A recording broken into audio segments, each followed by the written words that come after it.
Je suis heureux de vous saluer à l'occasion de l'ouverture de cette magnifique exposition. Je le fais également au nom de Jean-Marie Tselet, maire de Saint-Louis, et aussi au nom de tous les membres fondateurs dont je salue les représentants.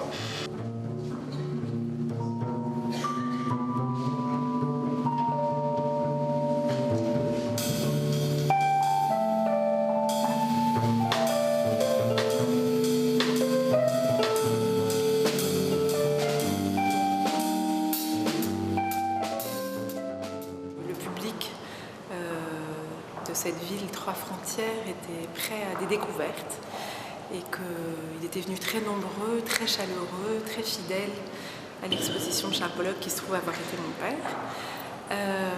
Et donc on a eu l'idée de faire une autre proposition à la Fondation qui était une proposition plus vaste, plus ambitieuse, une visée un peu plus large sur le mouvement de l'abstraction américaine. Ce sont des artistes qui ont très peu été vus en France, pour certains pas du tout, donc que le public français ne connaît pas, qui sont pourtant dans des grandes collections américaines depuis très longtemps. On a voulu faire une exposition qui présente chaque artiste et qui prend le temps de le présenter par le biais de l'intimité autant que par le biais des œuvres. Donc à chaque salle, il y a une partie de photos et de textes écrits par l'artiste.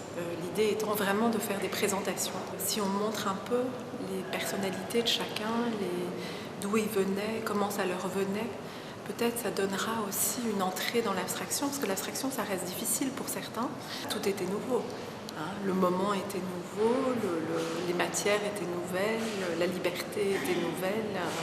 Voilà, alors pour certains c'est très tôt. Dans cette exposition, il y a une œuvre, par exemple, de David Smith de 1933, ce qui est très tôt.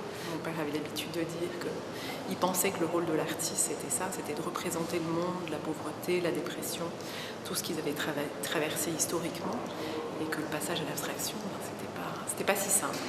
L'exposition se déroule comme ça sur 7 artistes plus une surprise, qui est donc cette voiture de Robert Rauschenberg, qui clôt l'exposition, qui était un peu un clin d'œil pour montrer la modernité de ce mouvement et montrer qu'il y a eu des suites et que certains qui ont été des enseignants pour Robert Rauschenberg par exemple, l'ont aidé à passer à d'autres mouvements comme le pop art à la suite de l'abstraction américaine.